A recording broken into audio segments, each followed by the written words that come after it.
we as people have our pluses and our minuses.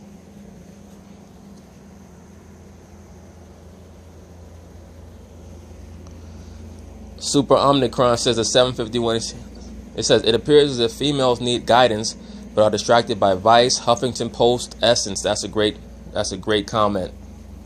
Great sentiment, because the Huffington Post, that's another super liberal website that is used to appease and appeal to a lot of so-called black people to accept a lot of super liberal ideologies.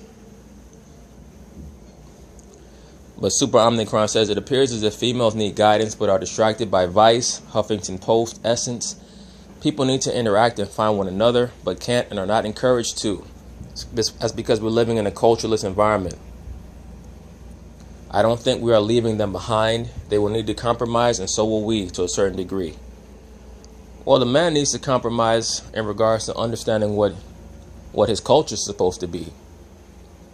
And then you instruct the woman.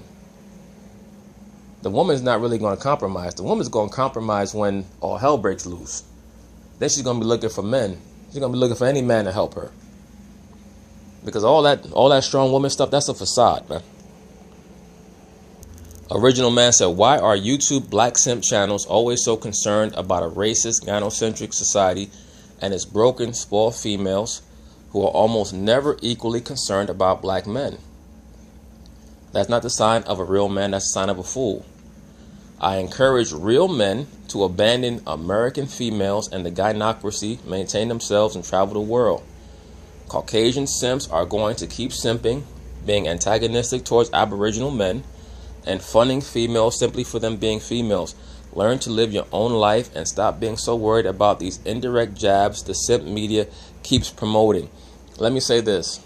I agree with some of what this person is saying, but you do have to be aware of a lot of the energy that's being put forth and projected into the woman, because it will affect you in some way, shape, or form. This person, Original Man, he sounds like one of these MGTOW or IPMOR dudes. I've stated this in the past. For the most part, those guys tend to be simps who got their hearts broke. Not saying that that's what happened to this brother. I'm just saying that in general, most of those guys, that's what they are. You always have to be aware of what's going on around you. The scriptures tell you to be not ignorant in any matter, great nor small. I believe that's in Ecclesiasticus, the 4th chapter. So please keep that in mind. You never want to be ignorant of anything going on around you.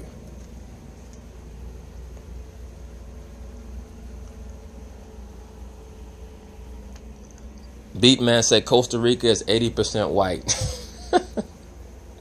That's why I state once again, this is a global issue. Okay? A lot of these brothers, they say that Babylon is America.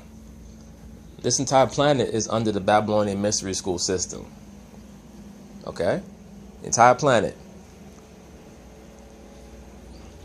Rick Evans says feminism equals self-destruction. I agree. Lord Bison says these black females are in Costa Rica on their chambre de chasse. One of you brothers can correct me on that pronunciation if I'm wrong about that. I have 3 questions for them or the female trolls who view this video and comments. Do you set the bar higher for others than you do for yourself? Well, we know that's we know that that's the case. Number 2, do you dress to please yourself or others? We know they dress to please themselves. But in the process of them dressing to please themselves, they're really trying to draw the attention of others. We know that the woman is a narcissist. Number 3, whose flaws remind you of your own? Wait for it, brothers. Crickets. The crickets. Ricky Thomas stated, Lord Bison, after a month, still crickets. Look, brothers, you don't need to go back and forth with the woman. It is what it is. Lewis Little says, sheesh, bro, but it's 100. What would you propose as the solution? The solution is for the so-called black man to turn himself back to the Most High. That's the solution. Okay? When we discipline ourselves, then you're going to put the woman in a position where she's going to have to discipline herself. That's why I tell brothers to put the weed down, man. A lot of cats get upset when I say that. I don't give a shit. You have to put the weed down so that you have a higher understanding of what's going on around you. I always get these guys, I have a higher understanding when I'm smoking. Nigga, please. James D3 says, you are correct. The liberal black female is not your friend. The only solution is to let them die out. Well, basically, might sound harsh, but basically, some of them are going to be converted over to a more sensible approach, but for the most part, most of them have to go because they have the spirit of Jezebel on them.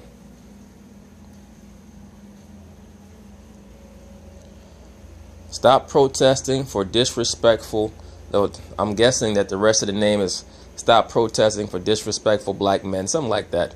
This person says, I hope more black women around the country do this. And Big Dick Click responded back. He said, oh yeah, yep, that's exactly what her name is. Stop protesting for disrespectful black men.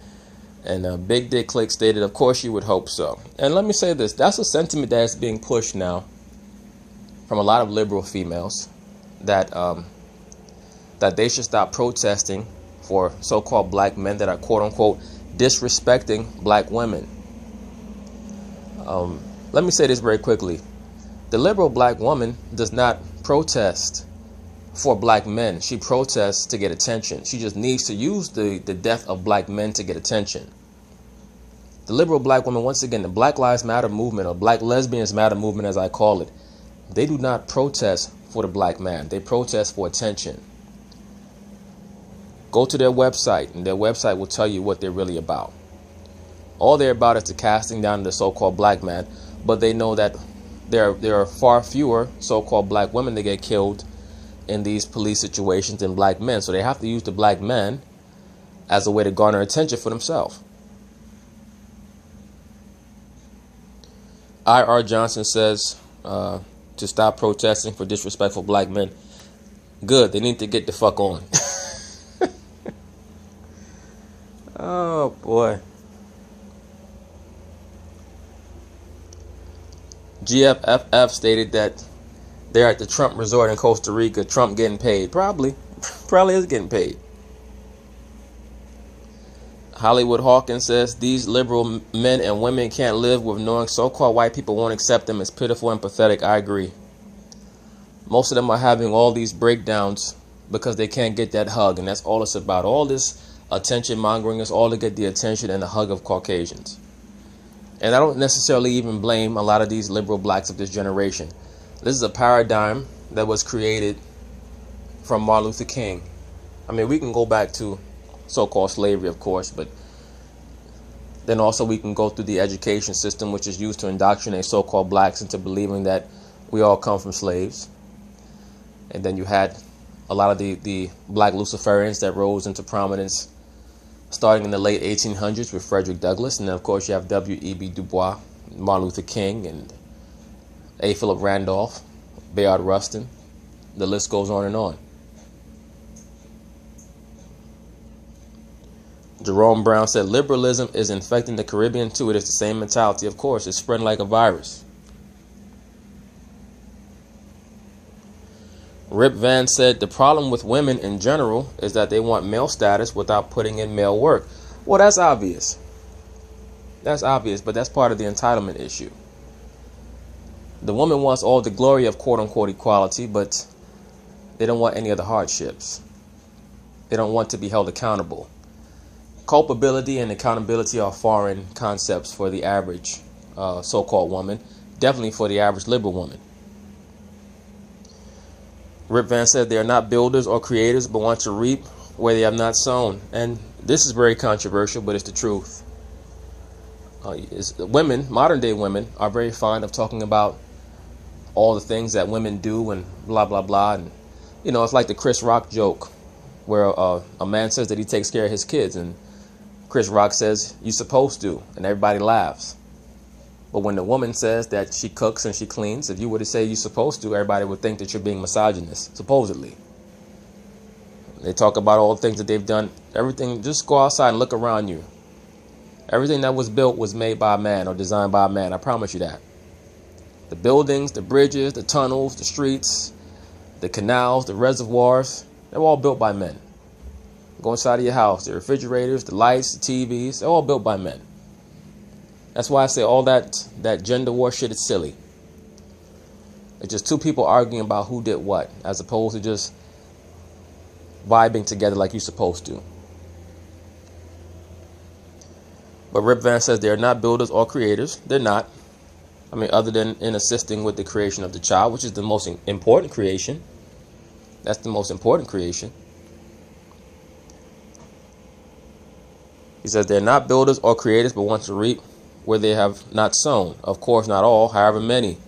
It is difficult to lay all of the blame at their feet when society floods them with expectations that, due to limited resources, most men will not have access to the perceived excess of an entertainer or highly paid athlete. That is why we have the female phenomenon called hypergamy, marrying up instead of marrying and building up. Well, look, brothers, I'm going to say this very quickly. The woman is always going to look for success. She's always going to look for security.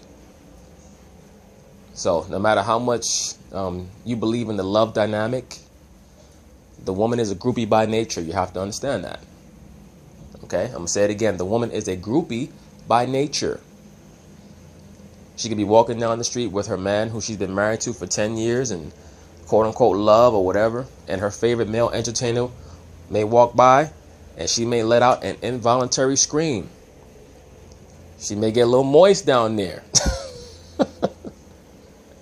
That's the nature of the woman. That's the nature of the woman. So, you can't expect things like loyalty. Loyalty is great. It's phenomenal. But most people are not loyal, men or women. So a lot of brothers are looking for a woman who's going to help them build up an empire. You have to have your shit already together before you get with the woman. That's why I state, before you start a serious relationship with a woman, you should have your own place. You should have, obviously, a job or a career or your own business, hopefully your own business. And then you go from there with the woman. But you can't be flipping fries at McDonald's and then you're walking down the street with your chick and y'all always got to go half on the movies. And then act quizzical when some dude making six figures swoops your woman off of her feet and takes her from you. All right. You have to be prepared for that. He says, however, the real question that remains is how much is enough? COJ is a young man trapped inside an age-wise man's mind. Good work, sir. Thank you, sir. I appreciate that. Al Graves just watched this video a week ago. He said, I had to revisit this video because it is intensifying. Yeah, I try to make my videos as intense as possible. Get right to the point. No chaser. It has to be potent as possible. George Hopkins says, these chicks are highly educated and mentally ill. Well, how high their education is up for dispute, bro. Obertron 1 says, women of color healing retreat. Sounds more like a scam than a plan. That's exactly what it is, bro. That's exactly what it is. It's a scam. It's just another church. That's all it is. Another money grab, another Ponzi scheme. We promise to heal you. That's something that can't be quantified, right? What heal means is we're going to let you come here for a week, 2 weeks. You're going to drink some tea. We're going to get in a circle, in a prayer circle. We're going to go out to the beach, lay in the sun. We're going to talk about white people for 2 weeks, and then we're going to send your ass back to wherever you came from, to your miserable existence. The real reason why these women are so unhappy is because they don't have a man in their life. That's really why they're mad.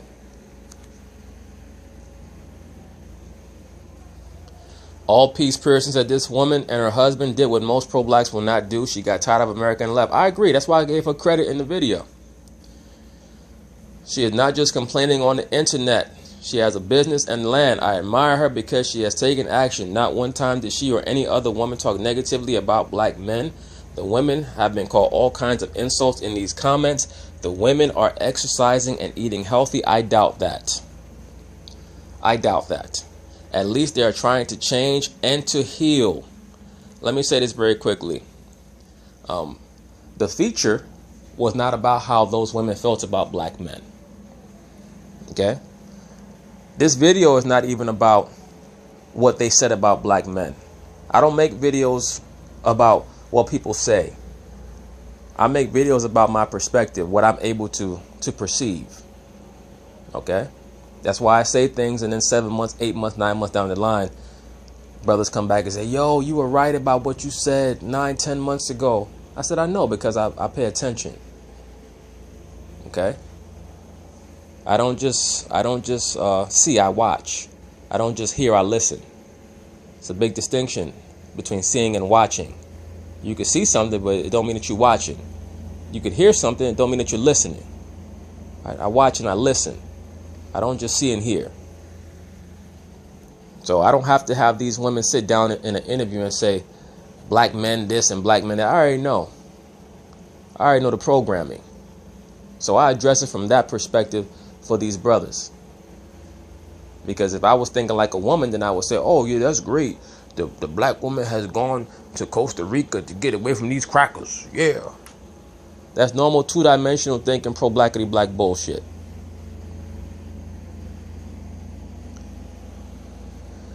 Eve says, you put too much emphasis on women trying to find a man. But isn't that a reason why women are so unstable now? Because most only value attention? Oh, well, I understand what you're trying to say. But there's a difference between trying to find a man and trying to get some dick. Okay? A lot of these women seek after attention because they're trying to get some dick. There's a big difference between that and trying to find a man and be in a functional relationship. But I understand what you were trying to conflate there. Trying to be sneaky and slick with it. But no. There's a big difference between somebody trying to find a man and somebody trying to get some dick. The woman walks around half naked because she's trying to get some dick. When she's trying to be with a man and maintain a relationship with a man, that means that the rapport between her and the man is functional, is positive, and she's receptive to what he's saying. And the most important thing is that the man has wisdom to impart unto the woman. That's the most important thing. Eve. It's a good name for you. Oh, I responded to this person.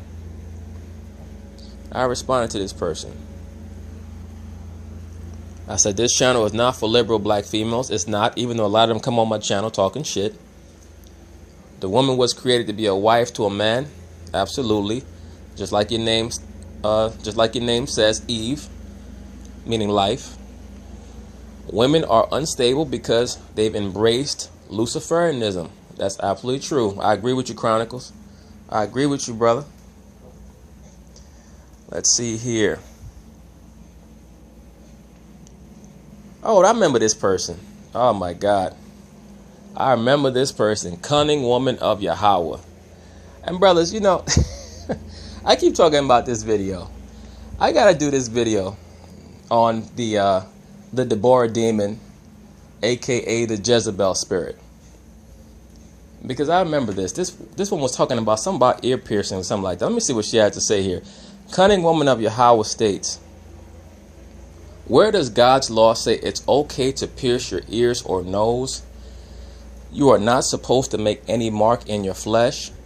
You are the head of the black woman, yet you have a wayward doctrine, sir. Now, why is she saying that? She's saying that I have a wayward doctrine because I said it's okay for a man or woman to have earrings or nose ring. The reason why she's saying that is because, number one, she thinks that she could teach the Bible. And I could tell that by her screen name. I could also tell that by her statement. She's also saying that because it's very obvious that she's never read the Bible. She's never read the Bible. She's read portions, but she's never read the Bible. Because if you read the Bible, you already know that men and women, and really more importantly, if you study the Bible, you know that men or women and women had earrings and nose rings in the ancient world. And that's why oftentimes the so-called black man today has earrings and sometimes a nose ring. And a lot of indigenous or aboriginal women have earrings and nose rings. Not to say that them having it is justified based off of them having it. But in the scriptures, it even tells you that men or women oftentimes would adorn themselves with earrings and nose rings. But she's saying you're not supposed to make any mark in your flesh. She's alluding to Leviticus, the 19th chapter and the 28th verse. And that's not talking about earrings or nose ring. That's talking about cuttings in your flesh for the dead. And it's very important to make that distinction there because, and I'll probably go into some scriptures on this because it's important for a lot of you brothers who might not know what this is actually talking about. When you read Leviticus, the 19th chapter and the 28th verse, It states to not make any cuttings in your flesh for the dead. That's talking about what's known today as flagellation.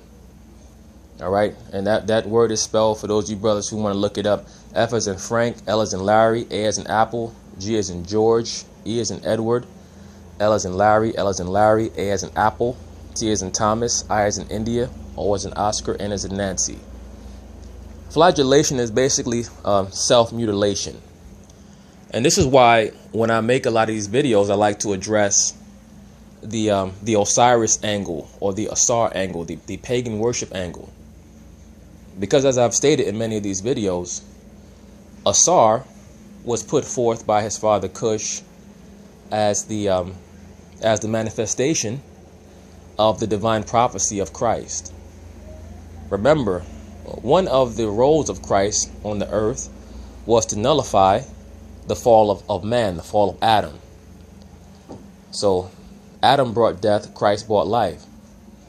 That prophecy was passed through the line of Adam all the way to Noah, who taught his 3 sons. The only son who adhered to the prophecy of Christ was Shem. The other 2 sons departed. They contorted, they perverted that prophecy. Particularly Ham, who of course saw his father's Noah's nakedness.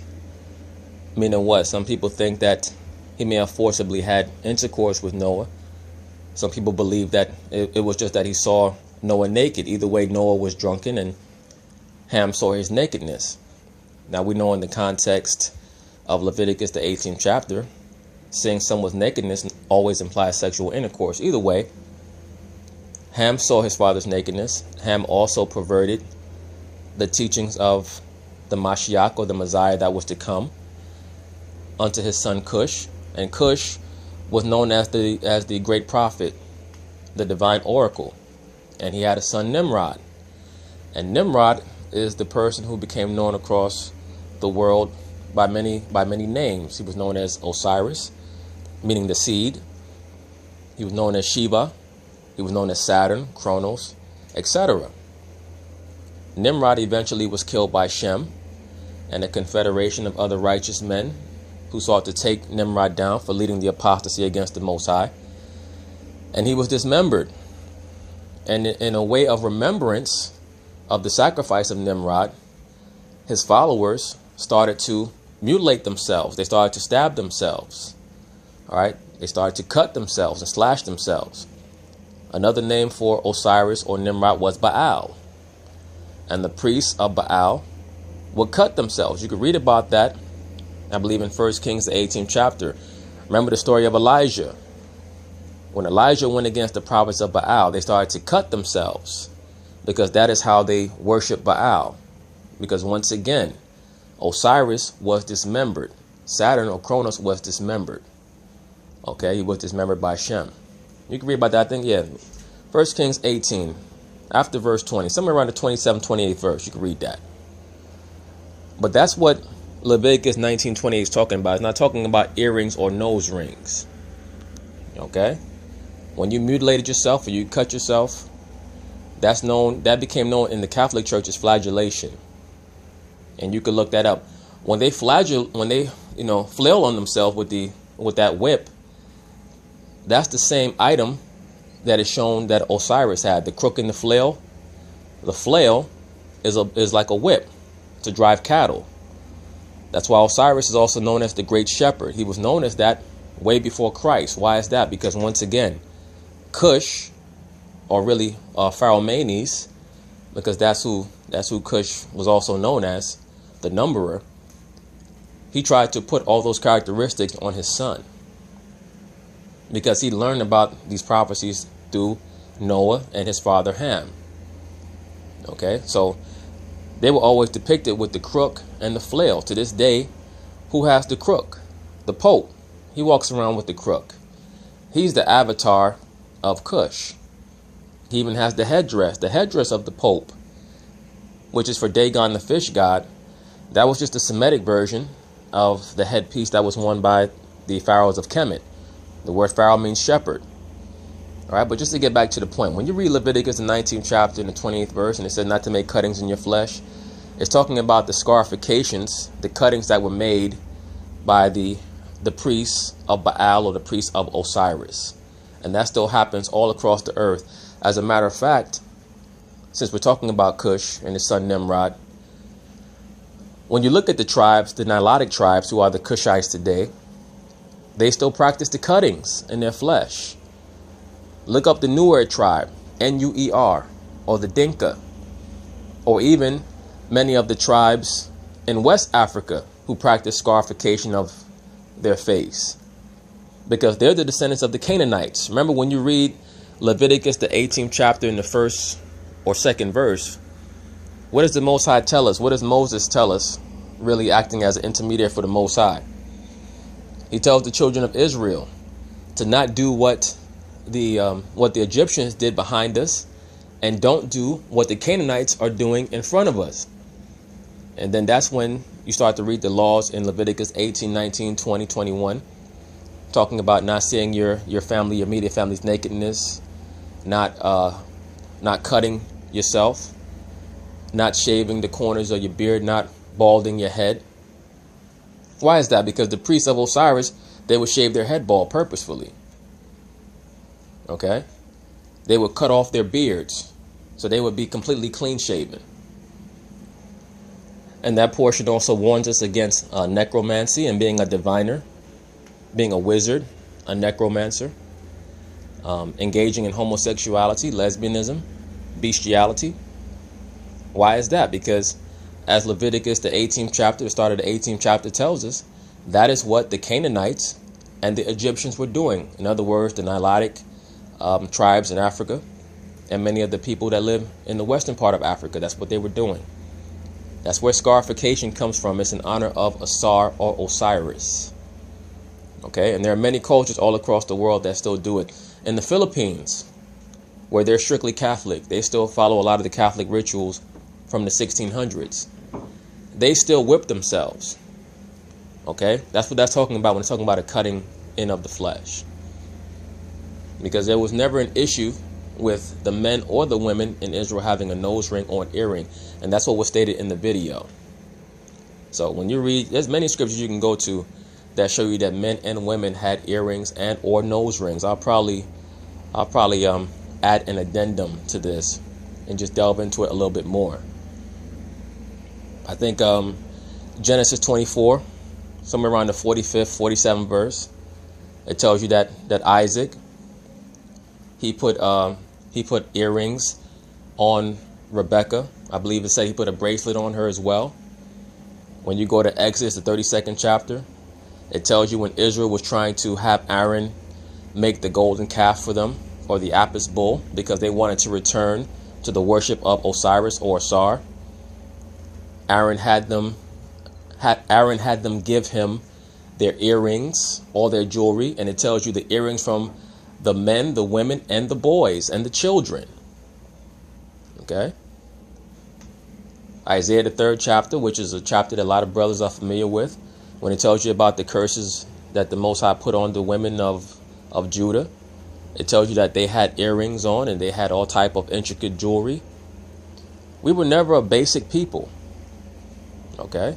Ezekiel, the 16th chapter, it tells you about how, I believe like around the 12th verse, the Most High likens the nation of Israel unto a woman. It tells you about how he put a ring into our forehead, the forehead meaning the nose.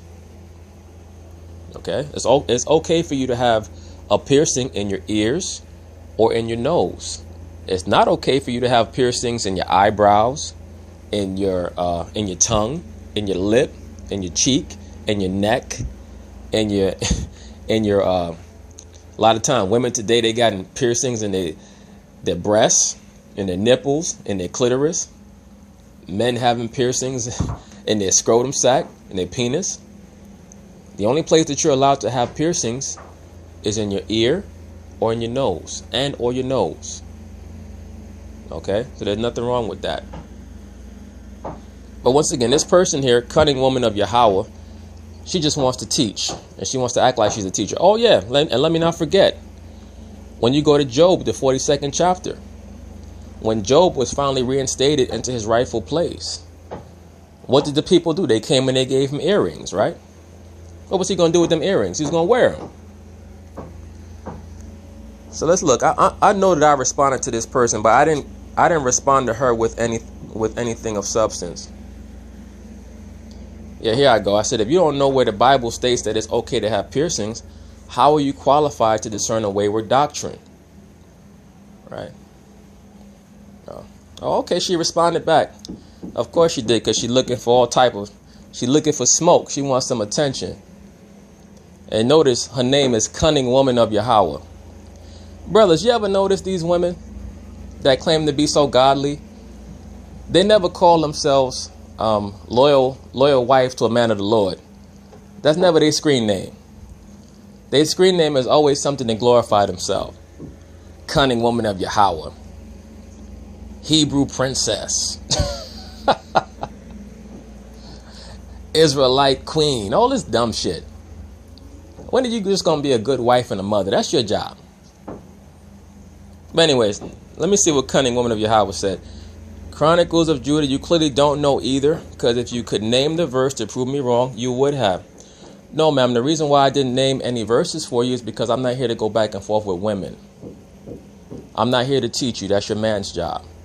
Assuming that you have a man. Your man's job is to teach you. But once again, you stated that what I said in the video was a wayward doctrine. The reason why I said that for you to say that must mean that you never read the Bible. Because if you read the Bible, you would have known what I was talking about. You don't even know what Leviticus 19 and 28 is in reference to, but you're talking.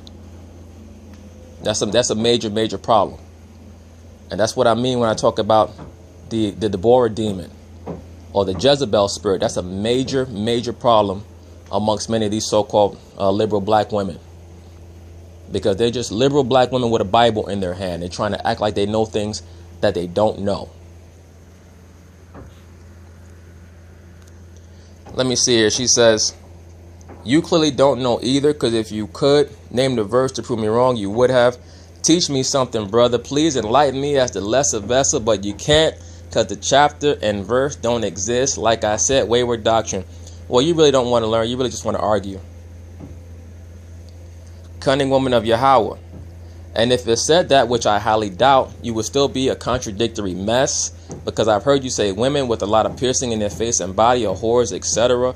But you get to pick and choose which piercings are okay. I listen to you very closely, brother. No, what I've said is that the woman who has the modern day women today that have that piercing through the middle of their nose, they tend to be super liberal whores. That's what I stated, and that's the truth. But according to Scripture, there's nothing wrong with having a piercing through your nose and or through your ears, which you have no understanding of whatsoever. All right, you have no understanding of that whatsoever. Okay, Out at Sea responded to this person. Okay, Out at Sea. Okay, yeah, he cited Exodus 32, 1-7. It was only after Aaron took all the earrings from the people that Moses brought from Egypt and melted them down to create an idol that they worshiped, is when the people became corrupted, not when they pierced their ears. Exactly. Leviticus 19:28, correct. You shall not make any cuttings in your flesh for the dead, nor print any marks upon you. I am the Lord. Cuttings in your flesh for the dead. People do not get earrings for the dead. Exactly. I already explained. Cuttings in your flesh is talking about flagellation. But Cunning Woman of Yahweh, she doesn't know that. Like she said, teach me, I'm the lesser vessel. I think Cunning Woman of Yahweh, she really just wants some attention. That's what she want. That's really what she want. Out at Sea says, the reason why women who get piercings anywhere other than in their ears should be avoided is because that is indicative of chaotic harlot behavior. Thank you, Out at Sea. Thank you, sir. You're on point. You're on point with that. But no, Cunning Woman of Yahweh, she just wanted some attention. That's all. That's all she wanted. She wanted some attention, and she probably got excited when she saw I responded to her. Let me see here.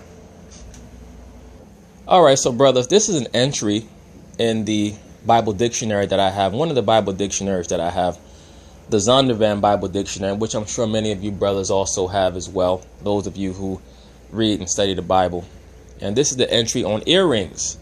This is for the Cunning Woman of Yahweh, the sister with the Deborah demon / Jezebel spirit who wanted to go back and forth with me who didn't know what the hell she was talking about, but she was still talking. We all know that don't stop the liberal black woman. You know, liberal women, they're not going to be stopped by a little thing like knowledge and information. That's not going to stop them from talking. They're just going to rant and rave, but it's okay. By your word you shall be justified, and by your word you shall be condemned. So this is to provide some context for brothers. This is the entry on earring in the Zondervan Bible Dictionary. It says, hoop, worn by men and women, either on the nose or on the ears. A nose ring in the following passages: Genesis 24:47, Isaiah 3:21, Ezekiel 16:12. And earrings in these references: Genesis 35:4, Exodus 32:2-3, Ezekiel 16:12. In the rest of the passages where such rings or hoops are mentioned, they may be either nose rings or earrings. Exodus 35:22, Numbers 31:50, Judges 8:24-26, Job 42:11, Proverbs 11:22, Proverbs 25:12, Hosea 2:13. So once again, cunning woman of Yahweh, like I stated originally in my response to you, it's obvious that you've never read the Bible, because if you did, you would know that what I was stating was not a wayward doctrine, and you would know to have just chilled out, kept your mouth shut. Really what you should have done was say, brother, I'm not familiar with that. And what scripture is that? Can you give me the chapter and verse and inform me and teach me? I'm sitting at home by myself with a bottle of wine and and a big screen TV. I'm here by myself. Can you please just help me out in any way that you can? That's really what you should have done. But anyway, let's go. Let's get a close up. This is it again. Earring, hoop, worn by men and women, either on the nose or on the ears. A nose ring in the following passages: Genesis 24:47, Isaiah 3:21, Ezekiel 16:12. And earrings in these references: Genesis 35:4, Exodus 32:2-3, Ezekiel 16:12. In the rest of the passages where such rings or hoops are mentioned, they may be either nose rings or earrings. Exodus 35:22, Numbers 31:50, Judges 8:24-26, Job 42:11, Proverbs 11:22, Proverbs 25:12, Hosea 2:13. So, cunning woman of Yahweh, hopefully you've been informed. Hopefully, if you're really a cunning woman of Yahweh, you'll learn that you should have your mouth closed and your ears open, and that you should read more and talk less. God bless you, sister. I say that with all due love and respect. And really, if you're a woman of Yahweh, you shouldn't have your picture in your thumbnail. All right, advertising yourself. But you know what? Just keep the picture. Just do you, because you're going to do you anyway. So now, brothers, like I was talking about, when it says cuttings in the flesh for the dead, it's not talking about earrings or nose rings. This is what it's talking about. This young man right here is one of the Nilotic tribes. He's of the Nuer tribe. And they have ritualistic scarifications. Okay? And a lot of these tribes, they don't even know why they do it. But it's in honor of Asar. Because once again, Asar was cut into pieces. And you, once again, read about the priests of Baal who cut themselves. Okay? That's in 1 Kings, the 18th chapter and the 28th verse. They were cutting themselves because they were trying to battle with Elijah. But their God, quote unquote, Baal, would not answer them. And we all know Baal is represented by the bull. Okay? I get a lot of these brothers who want to ask me about Michael Jordan. Michael Jordan is a monarch athlete. He's probably the top level monarch athlete ever. And you'll notice that after he was drafted by the Bulls in his first year, the uniform they had Chicago in script on the jersey. But in order to maximize Jordan, they changed the layout of the Bulls uniform to have a bull's head on it. And you see their color scheme is the color scheme of the quote-unquote black mass, or the ritualistic sacrifice. Red, white, and black. And the red in there is blood red. But that bull represents Baal. Okay? That's why you have the energy drink, Red Bull. And they say what? Red Bull gives you wings. That's why every time that they talked about Jordan, he was called Air Jordan. Air Jordan is in reference to Heru. Okay, but no, Michael Jordan was monarch programmed. I'll cover that in another video. Certain brothers might be saying, I think that you're taking it too far. But even the introductory music that was played for the Bulls, that they started to play for Jordan and the Bulls, was an allusion to Osiris. Okay? The Chicago Bulls theme song, their introductory theme song, which all you brothers that watch basketball in the late 80s and 90s, you're very familiar with. It was legendary. It was a song called Eye in the Sky. Don't take my word for it. It was made by a group called the Alan Parsons Project. It's called Eye in the Sky. And the artwork for that song was the Eye of Heru. And it was made by a group called the Alan Parsons Project. You should look up that album. When you go through these song track titles, you'll see that it's all based in the veneration of the Kemetic Mystery School system. Okay? Once again, do not take my word for it. But I'll probably be touching on that. Well, I'll definitely be delving into that deeper when I get a chance to do the video on Jordan. But that's going to be down the line when I get the proper time and material to do a video like that. Because when I do get to do a video like that, I wanted to cover all the bases. Point being is this: Baal worship and the worship of Asar is the same thing. It's all about ritualistic cutting and slashing, and that's what it's in reference to when it says to not make any cuttings in your flesh for the dead. That term, the dead, and I mentioned this in another video, was a colloquialism for Asar. Okay, because he was known as the god of the dead, or the god of the underworld. Now, of course, Anubis is also known as the god of the underworld, but so is Asar. All right.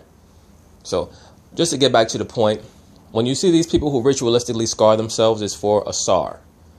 And that's what that's about. Remember also, Christ stated what? He said, I'm not the God of the dead.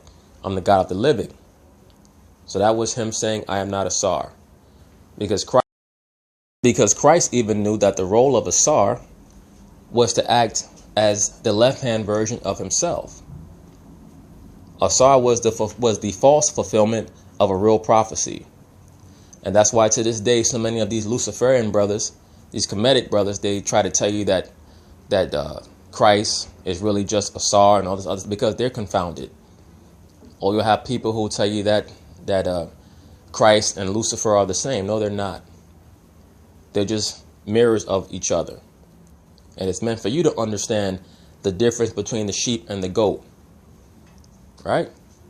That's why I tell you that imagery of the sheep and the goat, it has resonance on multiple levels. That's why Asar is known as the goat god. Christ is known as the great shepherd. He's represented by the sheep. Okay? So you have to be able to tell the difference. But let's keep going here. There's another image. One of the Nilotic tribesmen, a Dinka. I believe that the basketball player Manute Bol, he was Dinka as well. And you see the scarification on his face. That is for Asar. And of course, today, of course, many of those people that tell you that, it's just a tribal practice, they don't even really know where it comes from, because that pretty much has been lost to the annals of time. There's another person, I believe that this is also a Nuer tribesman. Now, this is in the Philippines. They're practicing what's known as a flagellation. Same thing. Self-scarification in honor of Asar. And this was a practice of the Roman Catholic Church up until, probably like a century or so ago, even though many of their priests most likely still practice it within the, in the underground aspect of the Catholic Church. Because I've told you already, the priests of the Catholic Church are just priests of Baal. Okay? That's why you'll notice that the color scheme of their attire tends to be black, white, and red. Their cardinals wear red, and oftentimes their priests wear black and white. All right, that's for something called the Black Mass. And that's why I state those are the colors of the Chicago Bulls. And when Jordan was drafted, they changed the uniform scheme so that they could bring out every aspect of his programming. Now these are their backs. You see how they whip themselves with the whip? They'll claim that this is in honor of what Christ suffered. They'll claim that this is in honor of the passion of Christ. But nowhere in the scriptures does it tell you to do this. This is actually for Asar. You see how bloody their backs are here? They're whooping themselves with the flail. The flail was carried by Asar, right? He had the crook and the flail.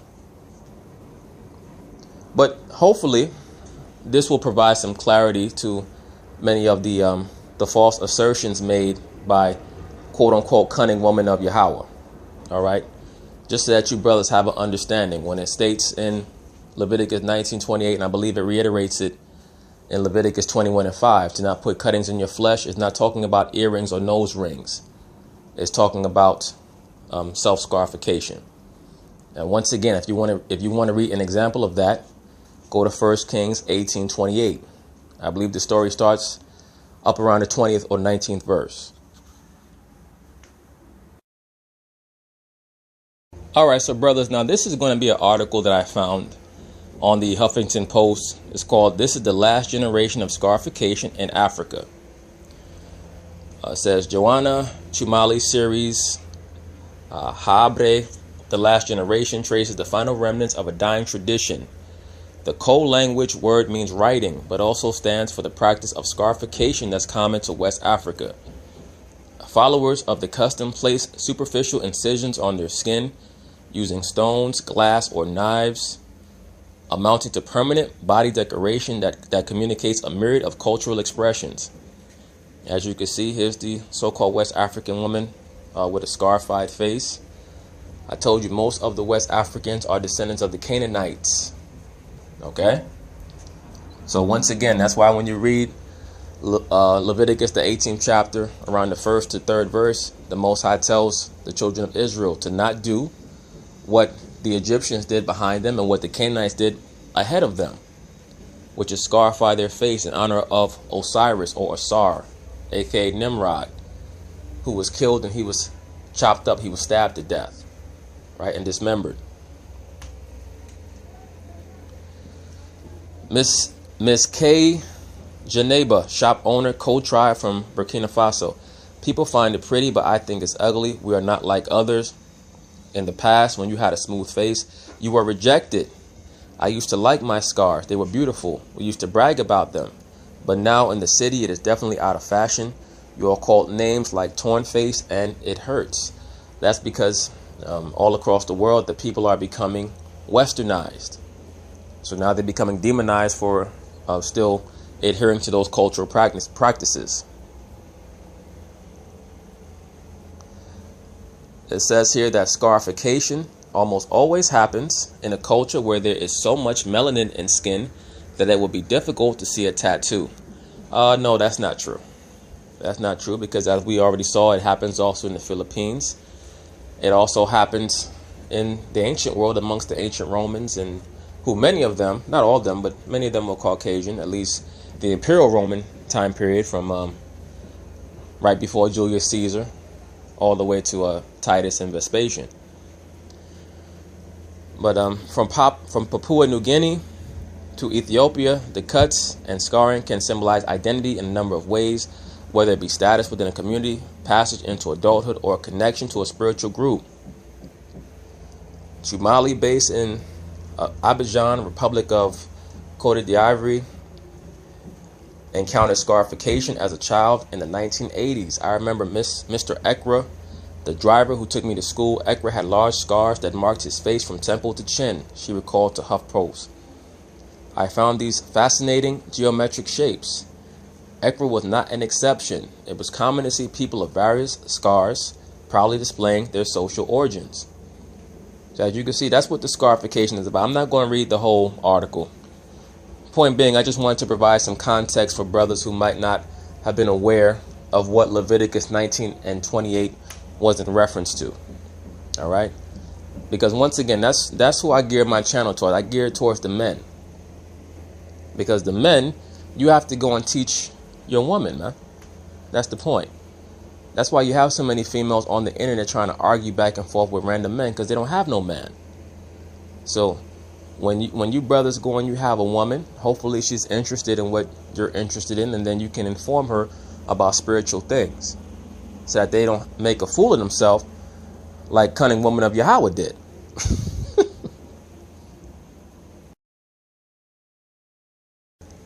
All right, so now we're back to the video.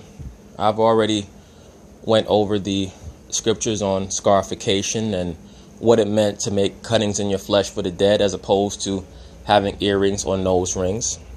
And shout out to this brother out at sea.